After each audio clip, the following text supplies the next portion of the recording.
Meus amigos, eu quero inicialmente manifestar a minha alegria em vir pela primeira vez ao estado do Tocantins, capital Palmas, participar deste congresso abençoado, promovido pela Federação Espírita do Estado de Tocantins.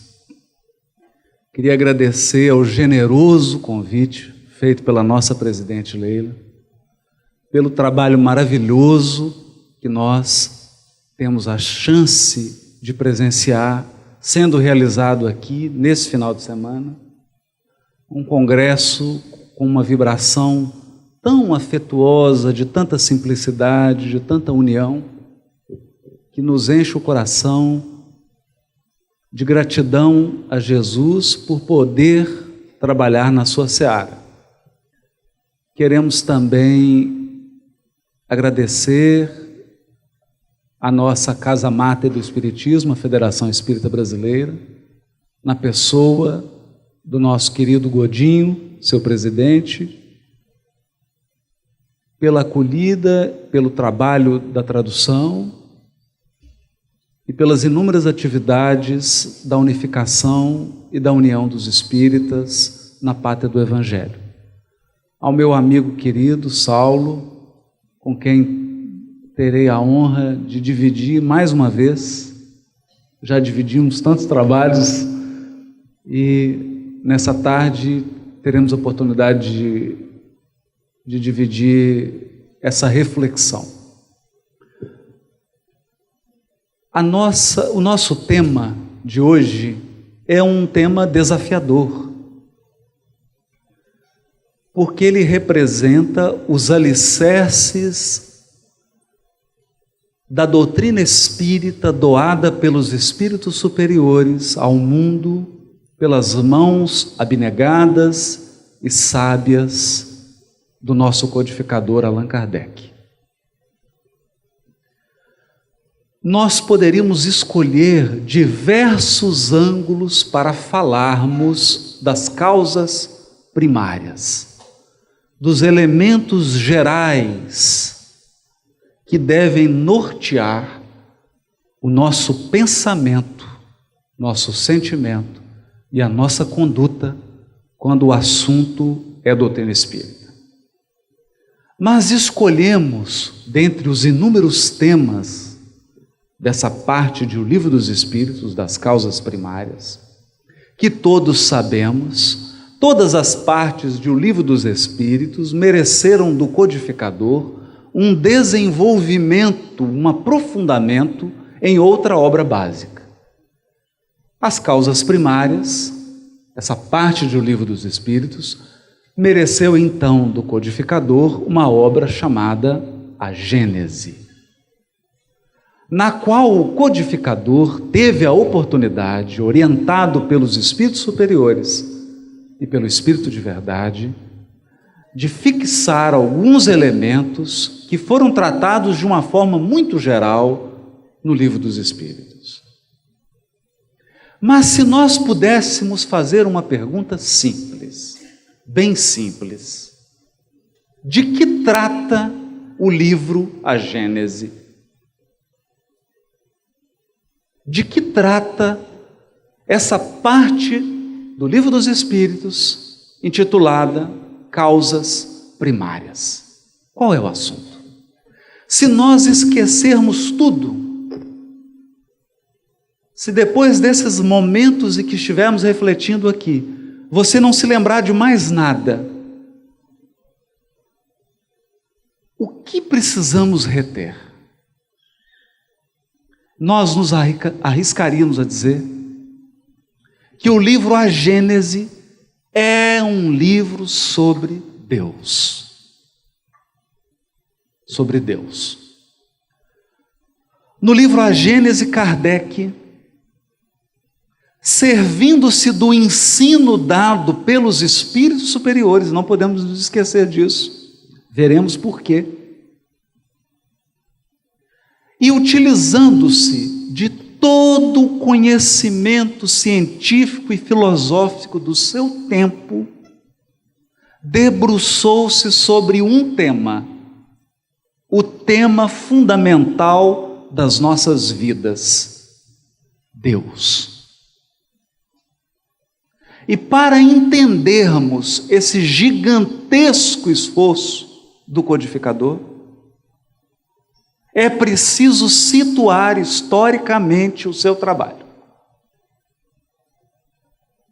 O século XIX, a Paris do século XIX, com a missão de Allan Kardec, vê encerrar-se uma era no pensamento religioso da humanidade e presencia o surgimento de uma nova alvorada no pensamento religioso humano. É assim. Houve uma evolução do pensamento religioso. E a evolução do pensamento religioso foi sedimentada pelo incomparável trabalho do nosso codificador. Até Kardec, a nossa visão de Deus era uma. A partir do ensino dos Espíritos, cuidado, trabalhado por Allan Kardec, nossa visão de Deus pode ser outra, merece ser outra visão. E talvez você esteja se perguntando, mas qual a importância tem a visão que eu tenho de Deus? Importância fundamental. Porque, a depender da visão que você tem de Deus, assim será o seu relacionamento com Deus. E a depender da visão que você tem de Deus, essa será a sua conduta religiosa. A sua religiosidade. A maneira como você vive a sua religiosidade é inspirada, está fundamentada na visão que você tem de Deus. É por isso que no livro Estude e Viva, psicografado por Francisco Cândido Xavier e Valdo Vieira, e ditado pelos espíritos Emmanuel e André Luiz, em que cada capítulo, Chico psicografou uma mensagem de Emmanuel e Valdo uma de André Luiz. Neste livro, especificamente, no capítulo 24, intitulado Deus e Caridade, o benfeitor Emmanuel fará um resumo da nossa peregrinação na compreensão de Deus. Acompanhemos o benfeitor. Diz Emmanuel: por longos e tortuosos caminhos, temos procurado a integração com Deus. Porque o maior anseio do Espírito é a sua integração com seu Criador. E nós, desde os instantes iniciais da evolução, temos buscado a integração com nosso Pai, com o Criador de todas as coisas, com a causa primária. Julgávamos estivesse nele a egolatria dos tiranos. Então nossa primeira visão de Deus foi de um Deus rei, de um Deus imperador, de um ancião de barba branca, cabelos brancos, sentado em um trono, expedindo decretos, em sua maioria, condenatórios. Um tirano. E imaginando que esse tirano fosse um ególatra, porque projetávamos em Deus nós mesmos, inventamos processos de adoração com que lhe granjeássemos a simpatia. Olha só. Se ele era um tirano, era preciso então agradá-lo. Supunhamos homenagear-lhe a grandeza com o fausto dos ritos exteriores, pois se ele é um soberano, é preciso um ritual grandioso, grandiloquente para adorá-lo. E erigimos palácios em que ofertássemos o ouro e a púrpura, em forma de louvor.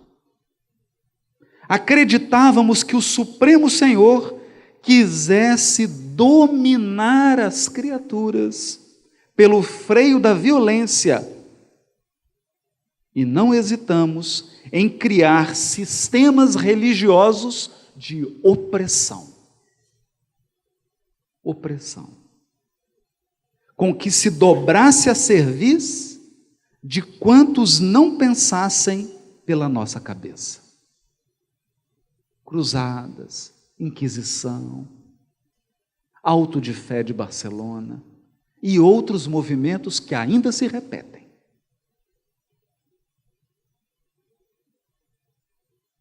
Admitimos fosse ele ávido de honrarias e não vacilamos em consagrar-lhes sacrifícios sanguinolentos à frente de símbolos com que lhe mentalizávamos a presença.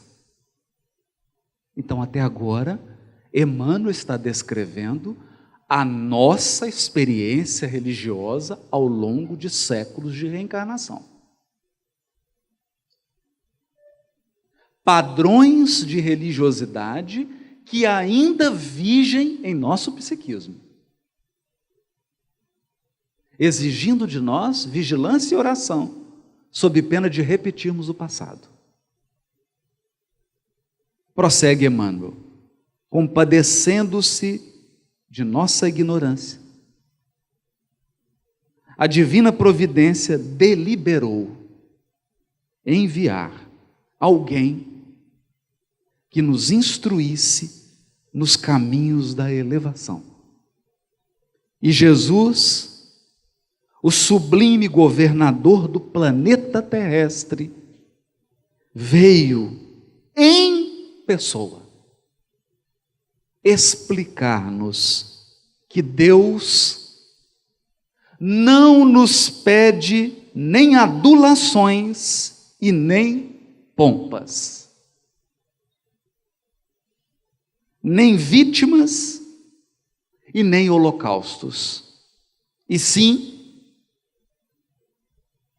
o coração inflamado de fraternidade a serviço do bem, para que a terra se abra, enfim, à glória e à felicidade do seu reino, do reino de Deus. Depois de milênios, séculos e séculos de tentativas funestas de adorar a Deus, porque a lei é de adoração. Há uma lei moral de adoração. Nós temos necessidade de comunhão com Deus.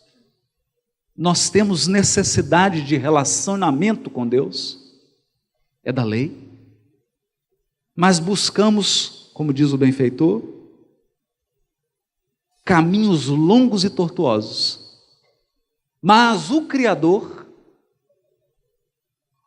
que nos ama antes que possamos amá-lo, o Criador que nos busca antes que tenhamos consciência para buscá-lo, tomou a iniciativa e enviou-nos o nosso governador terrestre para explicar-nos o que de fato é Deus, o que Ele espera de nós e qual a melhor maneira de nos relacionarmos com o nosso Pai.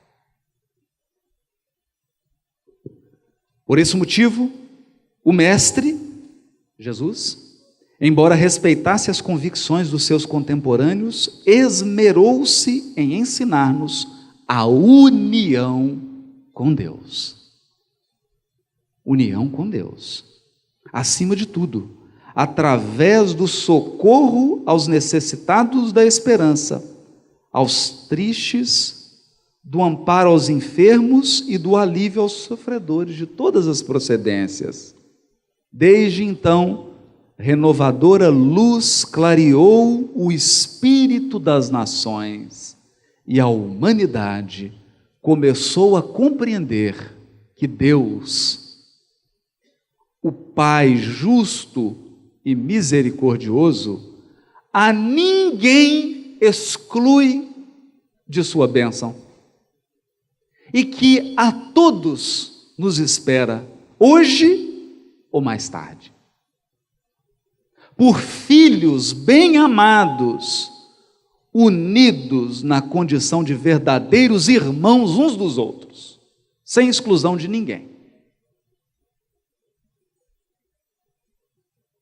Então, com Jesus, Deus deixa de ser um soberano, um senhor feudal, um general entronizado e passa a ser um pai amoroso, que abraça todos os seus filhos, inclusive, principalmente, aqueles que estão provisoriamente entregues ao mal. Porque o amor de Deus é um amor que inclui, que aproxima, que dá a todos a oportunidade de recomposição do destino e de retificação do espírito. Mudou. Mas essa visão do Cristo não foi compreendida ainda, mesmo transcorridos 2000 anos. No nosso psiquismo, no nosso comportamento, a nossa postura perante Deus é ainda a postura de súditos perante um tirano rei.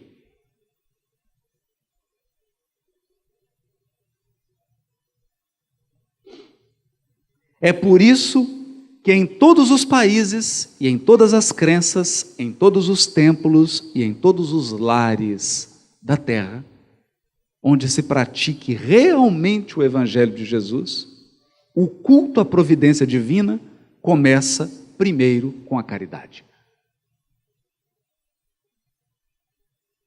Porque nessa nova visão de Deus trazida por Jesus, o verdadeiro culto a Deus, a verdadeira maneira de agradar a Deus, é exercendo a caridade para com o meu próximo, para com o meu irmão.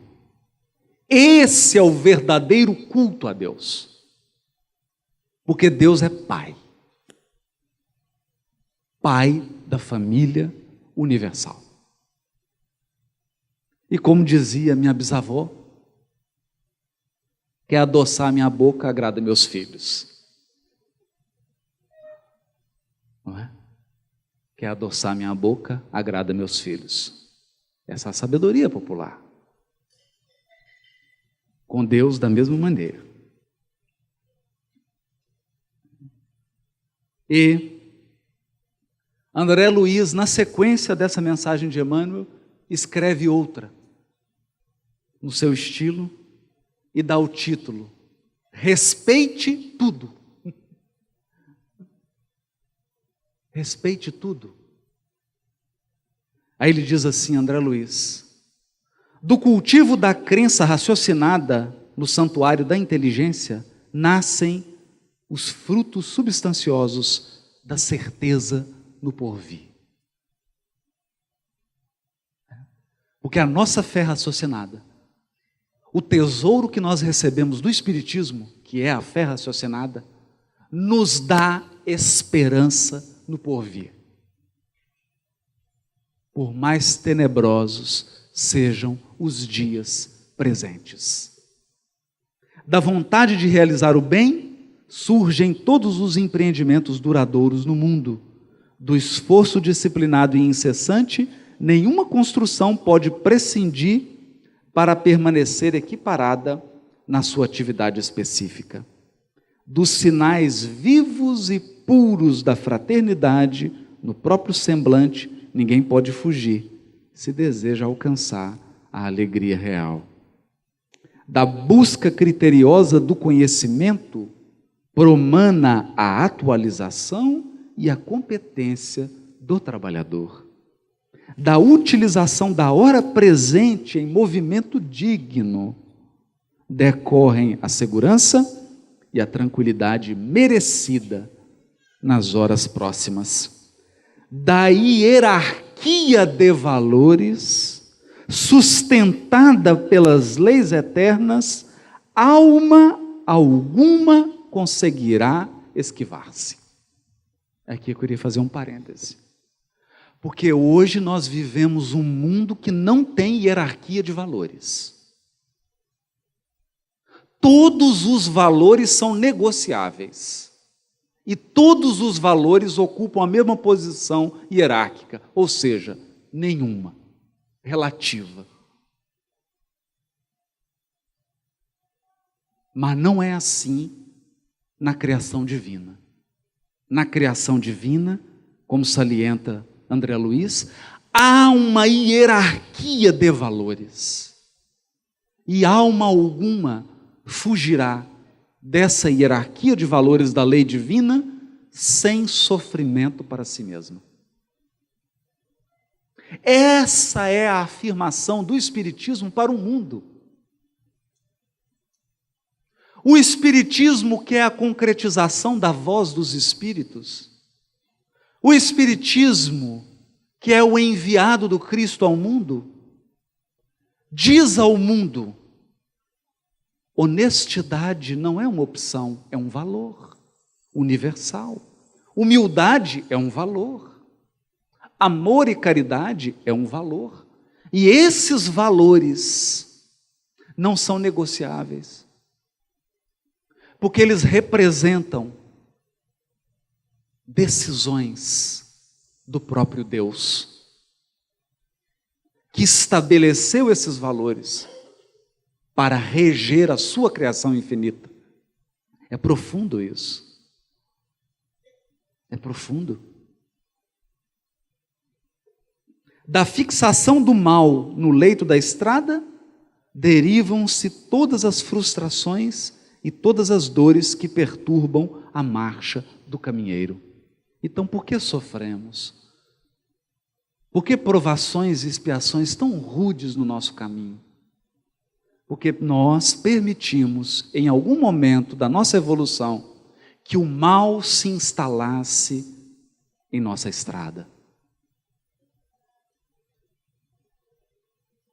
A vida constitui encadeamento lógico de manifestações e encontramos em toda parte a sucessão contínua de suas atividades, com influenciação recíproca entre todos os seres, salientando-se que cada coisa e cada criatura procede e depende de outras coisas e de outras criaturas. Nós procedemos de alguém. Aliás, diz isso a sabedoria africana: eu somente sou um ser humano por causa de outros seres humanos.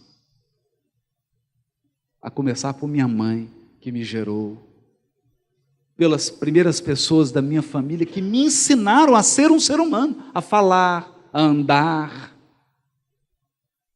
a me comportar como um membro da espécie humana. Então, todos nós procedemos dos outros. E os outros também dependem de nós. Assim, respeite tudo. Ame a todos. E confie sempre na vitória do bem. Respeite tudo, ame a todos e confie sempre na vitória do bem, para que você possa manter os padrões da verdadeira felicidade no campo íntimo, dentro do campo ilimitado da evolução. André Luiz. E talvez você esteja se perguntando: mas essa palestra da tarde não é sobre as causas primárias? Não é? Está fugindo do tema? Não. É porque o capítulo 2 do Livro dos Espíritos recebe o seguinte título: Dos elementos gerais do universo. Que são 3. O primeiro é Deus. O segundo é o Espírito. O terceiro é a matéria. Deus, Espírito e matéria. Tudo o que existe ou é uma coisa ou é outra.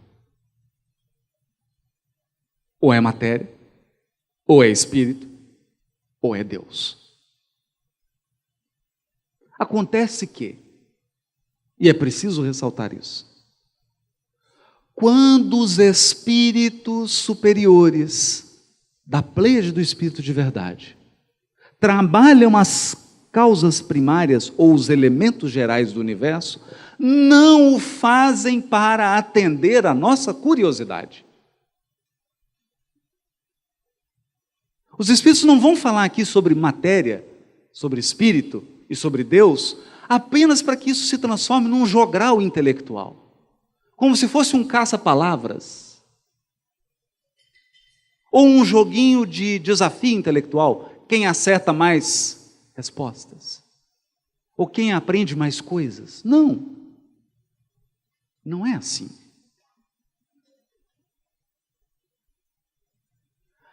A revelação desses pontos, desses elementos, exige de nós um compromisso, um comprometimento mental, emocional e moral, de conduta. Portanto, a visão de Deus que o Espiritismo proporciona para a humanidade é uma visão que nos pede compromisso. É disso que André Luiz falou, é disso que Emmanuel falou. Compromisso com o bem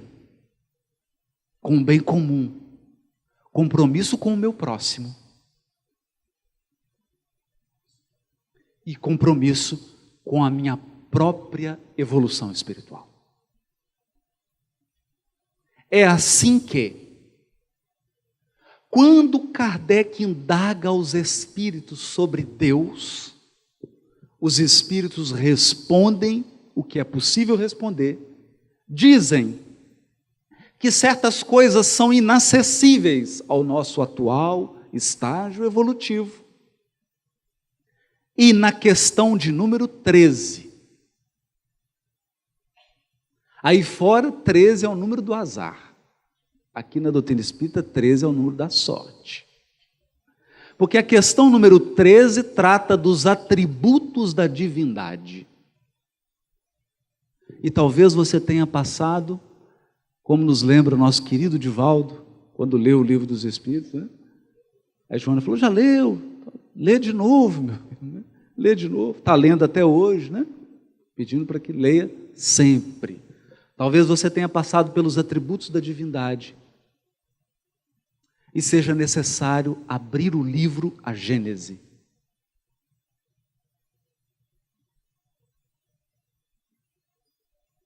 No capítulo sobre Deus.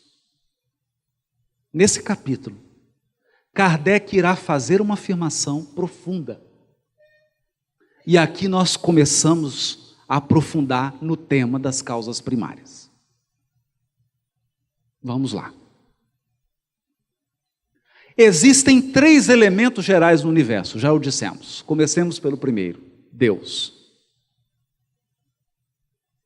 O que há de importante sobre esse tema, Deus? Nesse capítulo 1, capítulo 2 do Livro dos Espíritos. Questão número 13, os atributos da divindade. Por quê? Porque Kardec irá afirmar no livro A Gênese. Lembram-se? O livro A Gênese desenvolve essa parte do Livro dos Espíritos. Ele irá afirmar Toda vez que você se deparar com uma filosofia, com uma teoria científica, ou com uma proposta religiosa, em suma, com qualquer ideia que lhe for apresentada, a primeira coisa que deve ser feita é comparar essa ideia com os atributos da divindade que estão na questão número 13. Isso é Kardec que diz. Se essa filosofia, teoria científica, proposta religiosa ou qualquer ideia estiver em contradição com os atributos de Deus, que estão elencados na questão número 13 do Livro dos Espíritos, essa ideia é falsa. Assim, simples, Kardec é objetivo. É falsa, vírgula. Mas se essa ideia, filosofia, teoria científica, proposta religiosa, estiver em concordância com os atributos da divindade, ela tem a chance de ser verdadeira. Não afirma que é verdadeira. Tem a chance de ser verdadeira. Ou seja, está no caminho da verdade. Então, é uma afirmação que está no livro A Gênese que às vezes a gente passa. Vamos fazer um teste? Dogma teológico do inferno, segundo o qual existe uma região chamada inferno, ou qualquer coisa que o valha, administrada, gerida pelo diabo,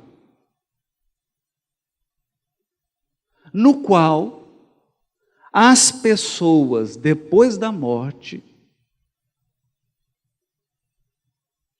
que não seguiram determinados padrões religiosos, percebam, não são padrões morais. Porque você pode ter passado uma vida inteira cometendo atrocidades morais, mas se você se arrepender no momento da sua morte e cumprir determinados parâmetros religiosos, você sai do inferno. E no inferno você vai e fica para sempre. Vamos comparar esse dogma religioso com os atributos da divindade. Lá na questão número 13, diz que Deus é soberanamente justo e bom. Justo e bom. Então, vamos lá. Durante 60 anos, eu cometi crimes. Eu então recebo uma sentença de 600 anos de prisão. 60 anos, cometi crime, 600 anos de prisão. 6.000 anos de prisão. 60.000 anos de prisão. Está começando a incomodar, não está? Durante 60 anos eu cometi crimes. Eu vou ficar 6 milhões de anos na prisão. Alguém está se sentindo confortável com essa pena?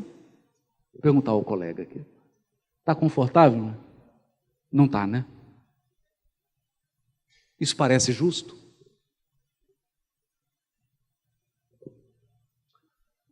Durante 60 anos eu cometi crimes e recebi uma pena de 6 bilhões de anos de prisão. Eu acho que... Tem alguém que considera essa pena justa? Não, então acho que nós já estamos de acordo que essa pena é totalmente injusta. Agora imaginem, durante 60 anos você cometeu crimes e eu vou dar uma pena para você.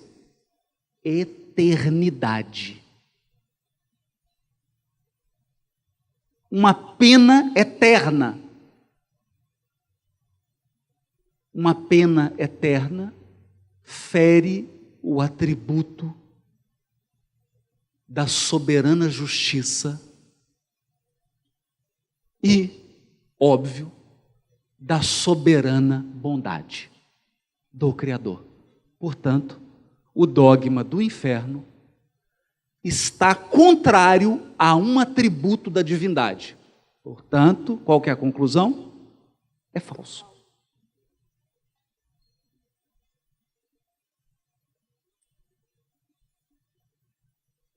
Falso. Então vejamos a importância da questão número 13 do Livro dos Espíritos. Os atributos da divindade. Os atributos. Então vamos apresentar uma outra teoria que Kardec apresenta. Está no capítulo 1 do Livro dos Espíritos. Ele pergunta diretamente isso para os Espíritos. Mas vamos esquecer que ele perguntou, quem tem de cor aí a resposta, não fale. Deus é a soma de tudo que existe no universo. Então Deus, na verdade, é esse microfone somado com esse, comigo, com todos os átomos, todas as estrelas, todos os planetas, todos os seres. Se você soma tudo, tem Deus. Essa ideia filosófica tem um nome, ela se chama panteísmo. Ela é verdadeira? Vamos ver. Um dos atributos da divindade é que Deus é imaterial.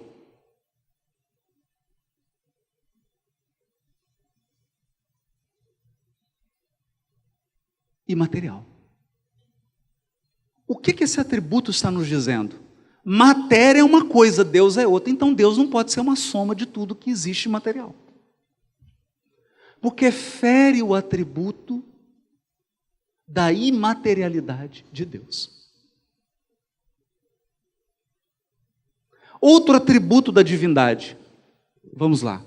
A ideia medieval de que Deus é um rei soberano, como o rei Arthur. O rei Arthur e os cavaleiros da Távola Redonda, né? Ou você pode escolher outro rei. Henrique, Coração de Leão, né? Escolha um rei. Essa ideia, vamos compará-la com os atributos da divindade.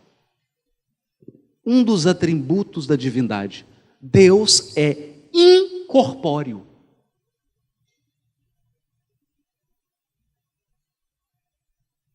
Incorpóreo.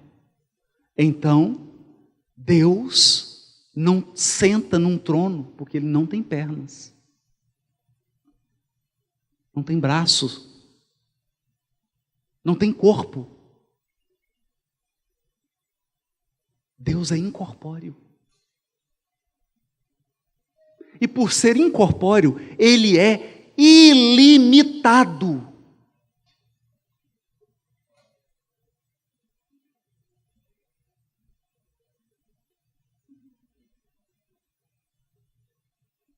Essa ideia não sobrevive. Então, olha a sabedoria de Allan Kardec.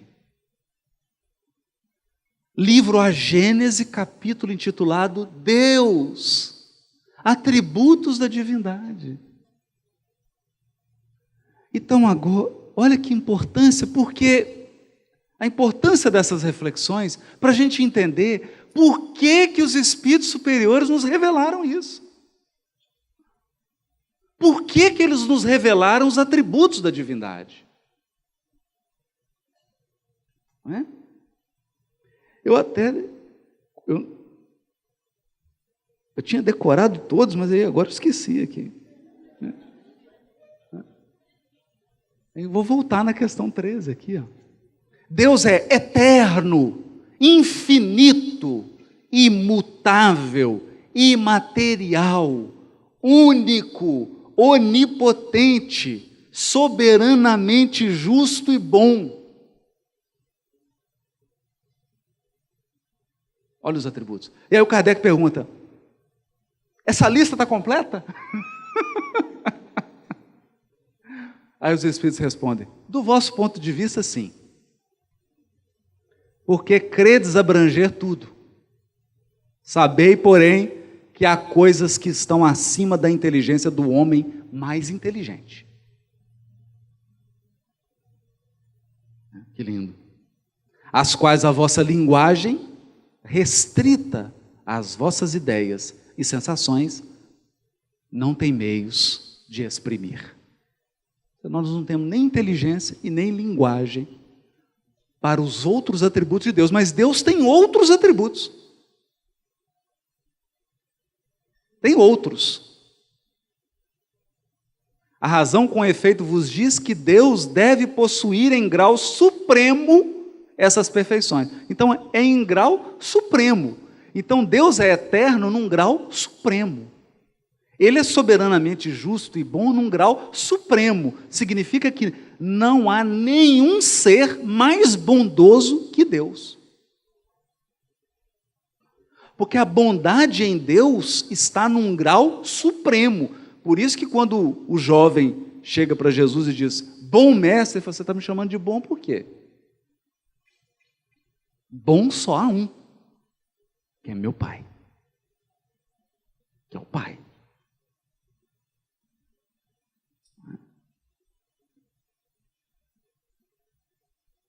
Então, ele deve possuir em grau supremo essas perfeições, porquanto se uma lhe faltasse, ou não fosse infinita, já ele não seria superior a tudo, não seria, por conseguinte, Deus. Olha isso. Que coisa extraordinária. Extraordinária.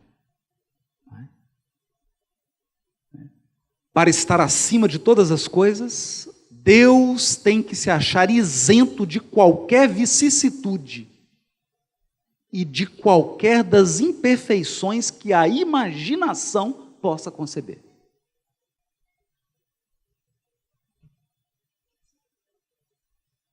Então,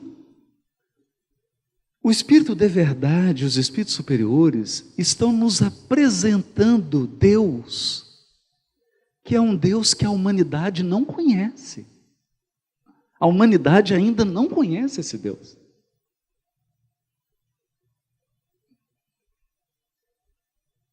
Ela acredita que conhece, mas não conhece ainda.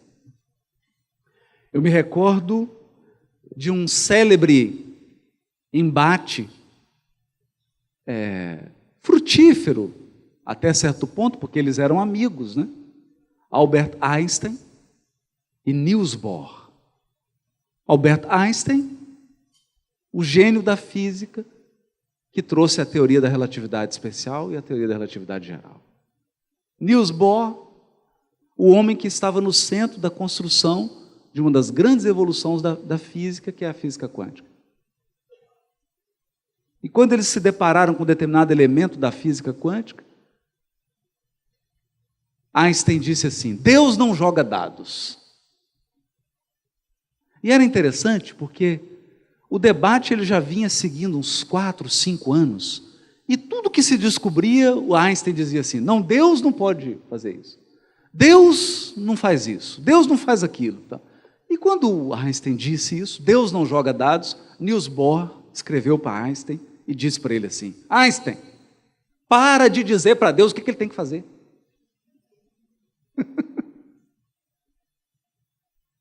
Para.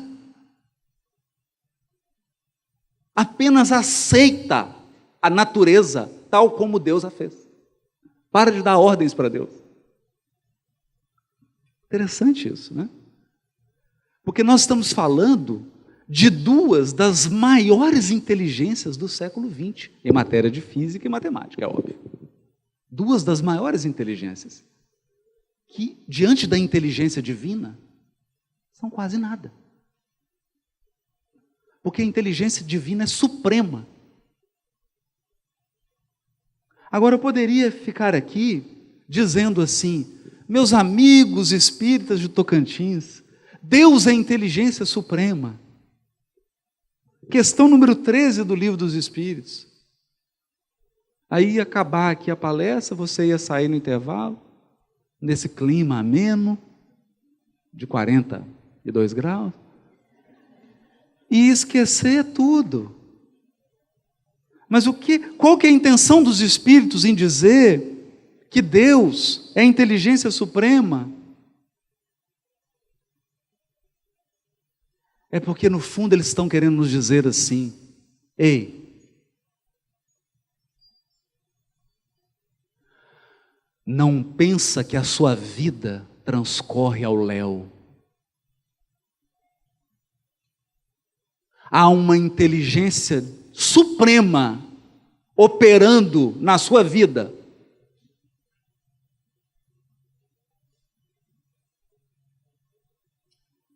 Não pensa que o mundo está sob o domínio do mal. Porque todos esses fatos que estão acontecendo na transição planetária foram preditos por Jesus no sermão profético. Há uma inteligência suprema operando por detrás da transição planetária. Uma inteligência que eu e que você não é capaz de compreender, porque ela é infinitamente superior à sua. É isso. Os Espíritos estão querendo nos dizer que tem coisas que você vai viver nessa encarnação que você não vai compreender. Você não vai compreender. Porque há um desígnio divino operando. E esse desígnio é o desígnio de uma inteligência que nós não temos capacidade de entender.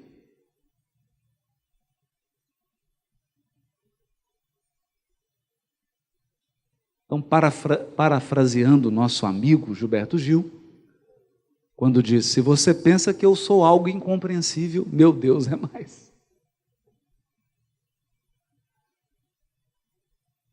Prepare-se. Coisas vão acontecer na sua vida que a sua inteligência não dará conta de conectar, de compreender, de explicar. E às vezes terá dificuldade até de aceitar. Os caminhos de Deus não são seus, porque você não é consultor de Deus. Mas não sou eu que estou dizendo isso não, gente.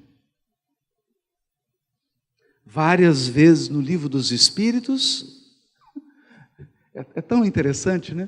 Porque os espíritos superiores, da pleiade do Espírito de verdade, ao dialogarem com Kardec, dialogavam com a intenção de nos ensinar algo. Então, em muitos pontos do Livro dos Espíritos, eles dizem assim para Kardec: como ousas pedir contas das ações de Deus? Tem várias vezes no Livro dos Espíritos, não tem, Sal? Como ousas pedir contas das ações de Deus?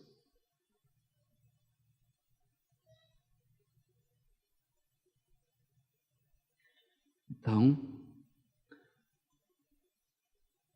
diante dessa revelação espiritual, espiritualmente nós nos curvamos, porque a doutrina espírita nos apresenta Deus grandioso e infinito.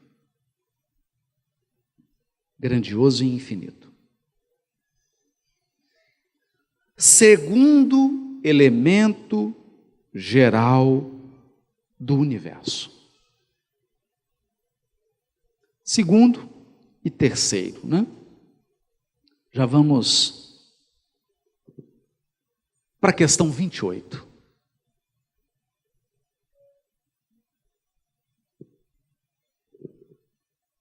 As coisas são feitas de quê? Essa é a pergunta que o ser humano vem se fazendo desde que alcançou a razão.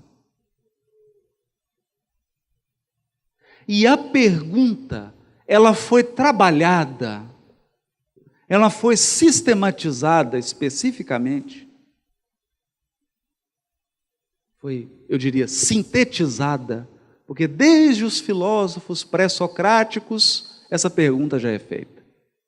Mas foi Aristóteles que sintetizou, com o conceito de substância. A pergunta é: as coisas são o quê? O que as coisas são?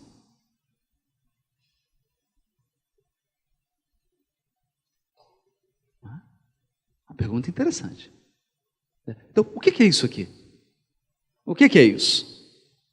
O que é isso aqui? A primeira resposta que nós somos tentados a dar é uma resposta da forma.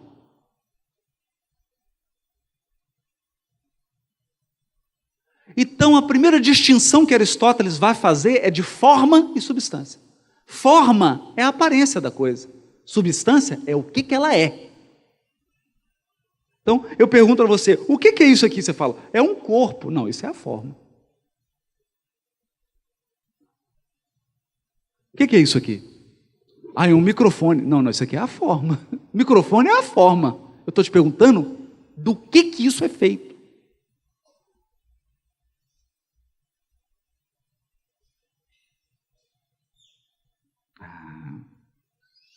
Essa é a grande pergunta.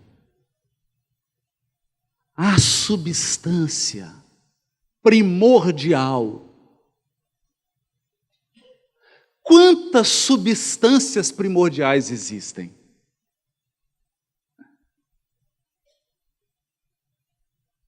Então, o pensamento filosófico começou a se exercitar.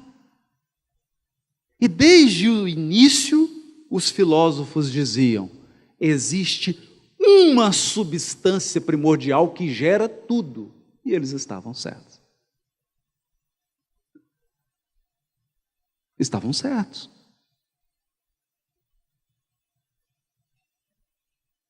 Porque hoje nós já temos conhecimento científico suficiente para caminhar nessa direção. Não temos? Você fala assim, mas o que é feita a água? Ué, a água é feita de água.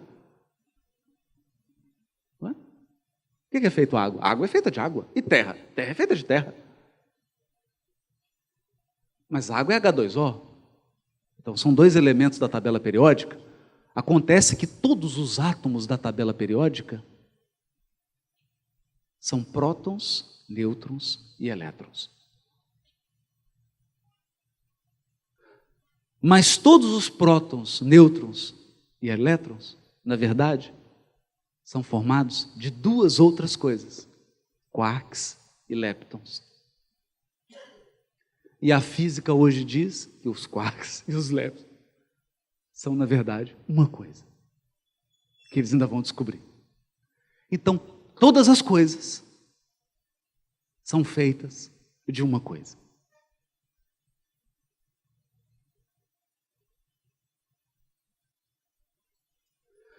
Mas a ciência para aí. Sabe por quê? Porque a ciência materialista nos diz: tudo que existe é material e é feito de uma só coisa. E o Espiritismo se levanta e diz: alto lá. Alto lá.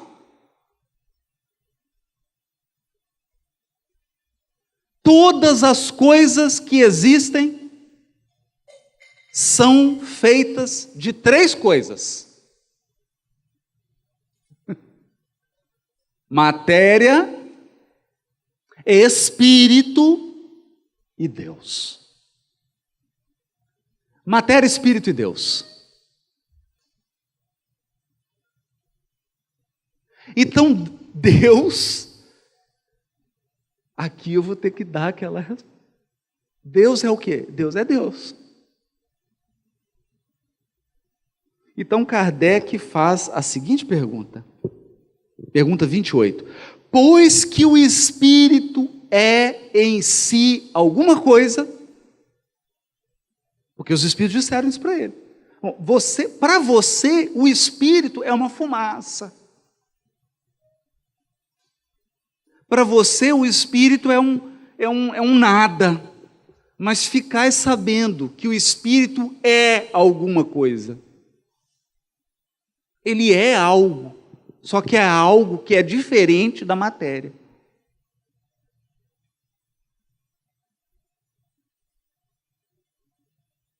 Olha que interessante isso. Mas ele é algo. Ele tem forma? Tem forma. O Espírito tem forma. Livro dos Espíritos. Assemelha-se ao que chamais de uma chama. Tem cor? Tem cor. Rubi. Do opaco ao mais brilhante. Está aqui no Livro dos Espíritos.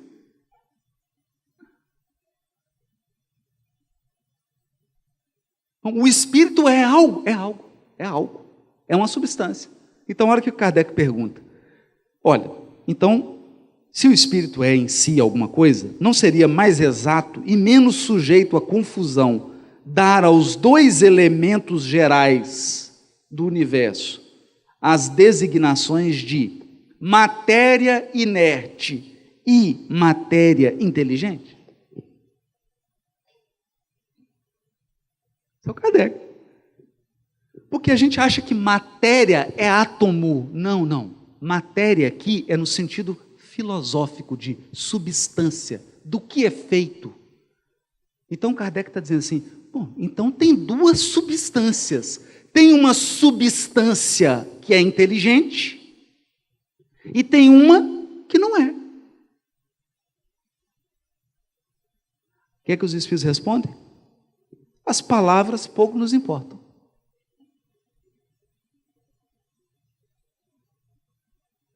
Então, se aqui em Tocantins vocês quiserem dar outro nome, fica à vontade.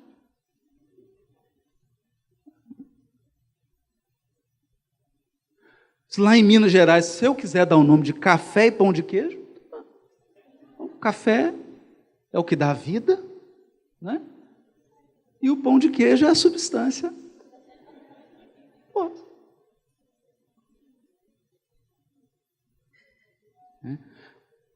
Mas a brincadeira à parte, por que os Espíritos estão dizendo isso? A linguagem pouco nos importa. Porque na maioria das vezes nós nos envolvemos em discussões por causa da linguagem, por causa de palavra.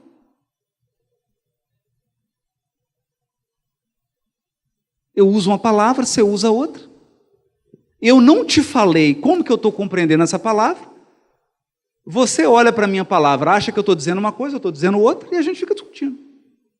E na verdade nós dois estamos de acordo, mas usando palavras diferentes. Então os Espíritos falam, ei, olha, palavra não me importa, não é? Compete-vos a vós formular a vossa linguagem de maneira a vos entenderdes, porque só tem sentido existir linguagem para a gente se entender.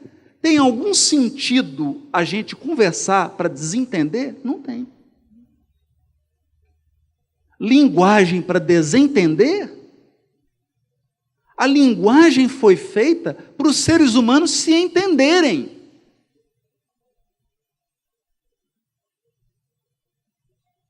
Então, 2 puxões de orelha que os Espíritos dão antes de responder a pergunta. Eles fazem isso várias vezes no Livro dos Espíritos. Dá 2 ou 3 puxões de orelha, aí que eles vão responder a pergunta. Então, primeiro puxão de orelha, escuta, nós somos espíritos da Pleiade do Espírito de Verdade, não estamos aqui para ficar brincando de palavra. Nós estamos aqui para trabalhar ideias, não palavra. Porque nós, espíritos da Pleiade do Espírito de Verdade, não mais usamos palavras. Nós nos comunicamos pelo pensamento.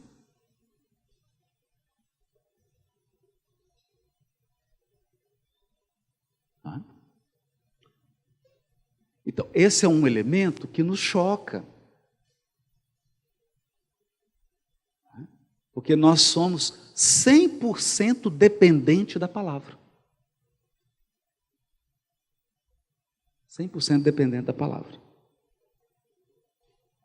Aí eles continuam dizendo: as vossas controvérsias provêm quase sempre de não vos entenderdes acerca dos termos que empregais, por ser incompleta a vossa linguagem para exprimir o que não vos fere os sentidos.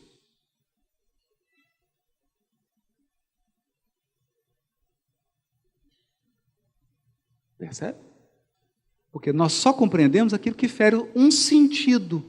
Ou seja, se você não escutou, se você não cheirou, se você não viu, se você não experimentou, se você não tocou, não existe.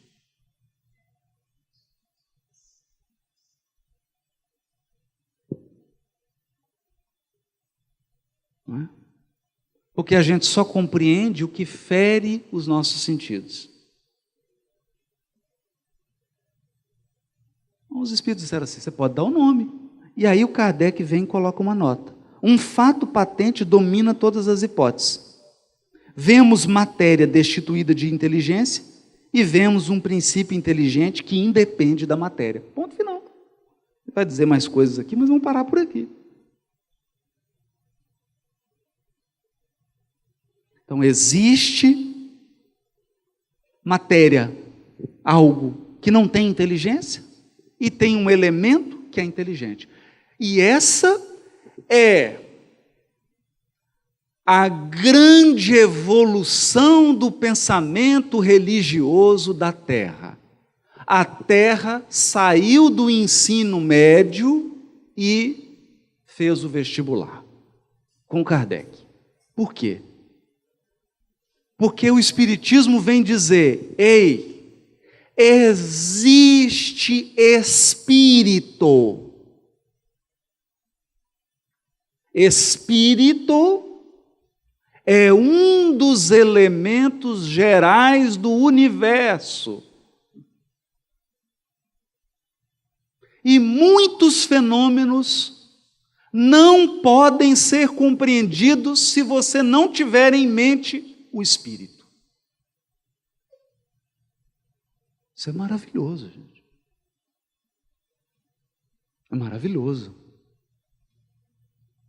Agora, até onde Kardec leva a compreensão desses fatos? Já caminhando para o encerramento desses pontos. Até onde ele leva?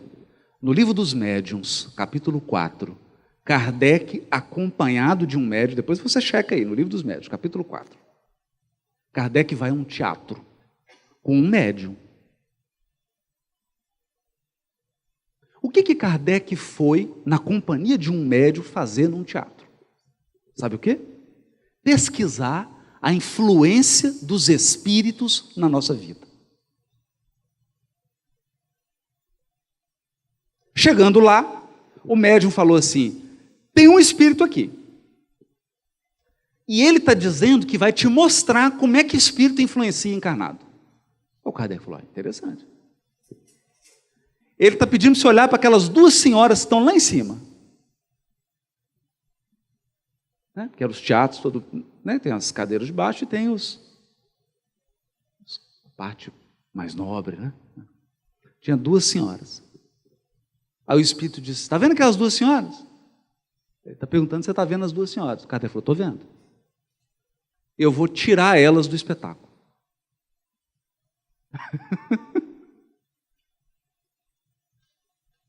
Eu vou tirá-las do espetáculo. O Kardec olhou e falou: imagina, mas elas estão tão atentas assistindo a peça. E elas estavam lá, atentas. O espírito saiu, foi lá, falou no ouvido de uma olhou para a outra, cochichou no ouvido da outra, as duas saíram. O espírito lá do lugar acenou para o médium, deu uma gargalhada, deu tchau, foi embora. Aí o médium falou assim: professor Rivaio, o espírito deu uma gargalhada, deu um tchau, foi embora, não explicou nada não, mas as duas foram embora. E aí Kardec faz um comentário, que inúmeras outras experiências ele presenciou. Em algumas, os encarnados seguiam cegamente a influência dos espíritos. Em outras, os encarnados resistiam à sugestão dos espíritos e não se dobravam à influência dos espíritos inferiores. Então ele presenciou, o codificador investigou a interação dos espíritos desencarnados com os espíritos encarnados. E aí a importância. Por que nós estudamos essas questões aqui sobre espírito? Para entendermos que todos nós aqui, estamos em permanente interação com espíritos. Alguns estão aí agora do seu lado, te dando cada ideia maluca, que você nem imagina. Outros estão incitando você para brigar, para causar confusão, para causar divisão. E outros estão ao seu lado agora, pedindo a você: fulano, segue Jesus dessa vez, meu filho. Já tem 3.000 anos que eu estou te esperando. É tempo demais. Aproveita. Chance igual a essa, talvez você demore a ter. Porque agora você já tem tudo nas suas mãos te explicando. Você está com o livro dos Espíritos, você está com o Evangelho segundo o Espiritismo na mão. Essa chance você nunca teve. Chance de tomar decisões acertadas. Chance de realmente agora se entregar ao amor, à caridade, à fraternidade, ao bem comum. Entende? Olha que coisa extraordinária. Segundo elemento geral. Terceiro elemento.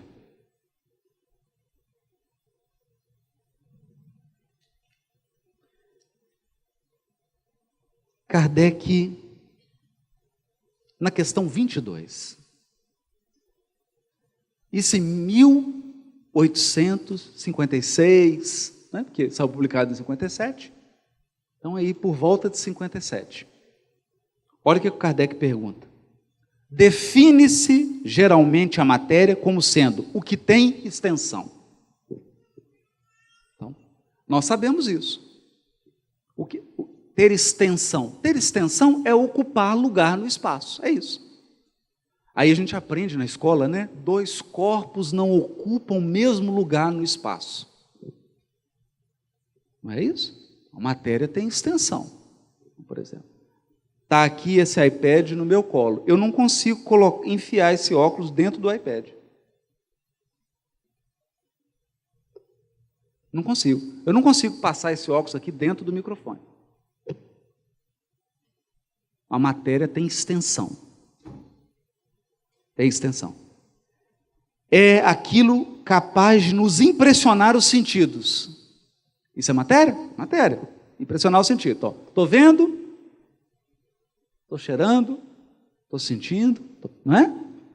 Impressionar um dos sentidos. É impenetrável. Acabamos de dizer aqui, né? Vou passar esse óculos pelo meu pé. Não passa. Impenetrável. São exatas essas definições?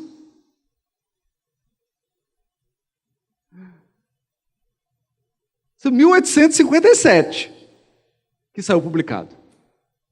Olha o que os Espíritos vão responder. Do vosso ponto de vista, elas o são. Porque não falais senão do que conheceis. Mas a matéria existe em estados que ignorais. Pode ser, por exemplo, tão etérea e sutil que nenhuma impressão vos cause aos sentidos. Contudo, é sempre matéria, para vós, porém, não o seria. Agora, meus amigos, essa é hoje a definição de matéria na física. Hoje está muito difícil ser materialista. Quase impossível. Quase impossível. Sabe por quê? Vou dar um exemplo só. Você pega um elétron tem massa. Então ele ocupa lugar no espaço. Tem massa. Eu pego, né? Vamos para ser bem... Na Terra, num campo gravitacional, ele tem peso, porque ele tem massa, então ele tem peso. Num campo gravitacional. Tem peso. Está lá. Massa do elétron. É um número. Aí eu pego o elétron, tem elétron negativo, tem elétron positivo. Carga elétrica, que é outra propriedade da partícula, que chama pósitron. Ele tem a mesma massa do elétron, o mesmo spin, todas as propriedades. A única propriedade diferente que ele tem do elétron é a carga. Um tem carga negativa, o outro tem carga positiva. Aí eu vou lá para o acelerador de partículas, acelero o pósitron, acelero o elétron e faço um chocar com o outro. Você fala, eu sou materialista. Choquei duas partículas, tem massa, peso. Elas se chocam, desaparecem e emitem da colisão 2 fótons. Fóton não tem massa.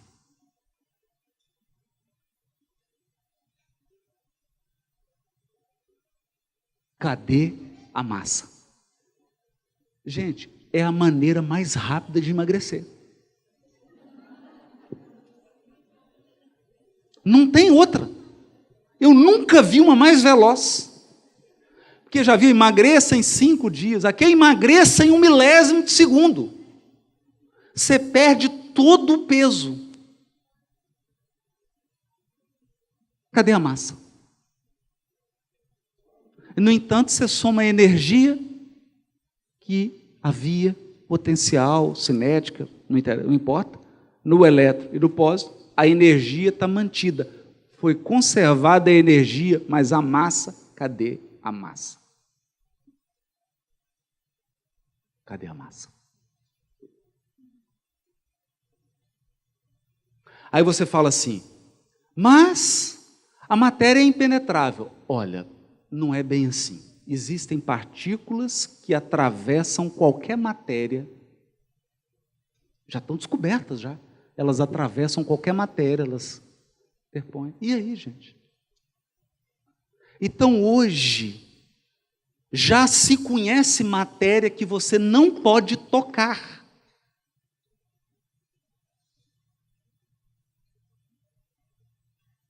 Não pode ver. Que não ocupa lugar. E isso, para mim, é o que mais me deixa aturdido. Nós já conhecemos matéria que não tem massa. Você não pode dizer que ela está ocupando um lugar.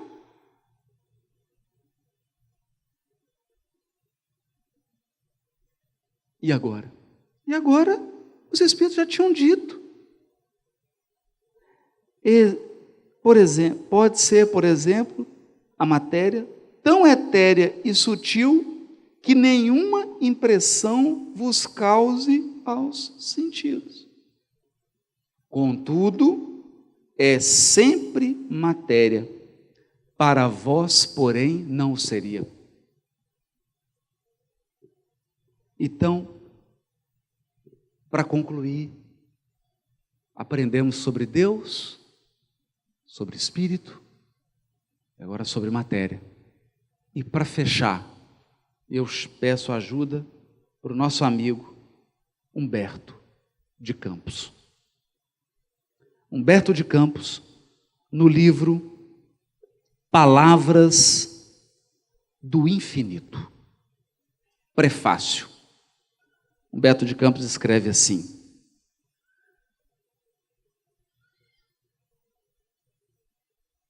entretanto, o dogmatismo é incompatível com o progresso, e todas as concepções científicas de cada século se caracterizam pela sua instabilidade, porque os olhos da carne não veem o que existe. Nenhuma teoria pode explicar a vida com base exclusiva na matéria. Todos os fenômenos mecânicos do universo obedecem a uma força inteligente e nada existe de real diante da visão apoucada dos homens, porque as verdades profundas se lhes conservam invisíveis. Invisíveis. Os movimentos planetários, os turbilhões atômicos, no complexo de todas as coisas tangíveis, inclusive o seu próprio corpo, o mistério da força, os enigmas da aglutinação molecular, o segredo da atração, a identidade substancial da energia e da matéria, que nunca se encontram separadas uma da outra, não se mostram aos olhos humanos dentro da sua transcendência e da sua grandeza. Todo átomo de matéria tem a sua gênese no átomo invisível de natureza psíquica. Todo átomo de matéria tem a sua gênese no átomo invisível de natureza psíquica. Raios impalpáveis e ocultos trazem a vida e trazem a morte.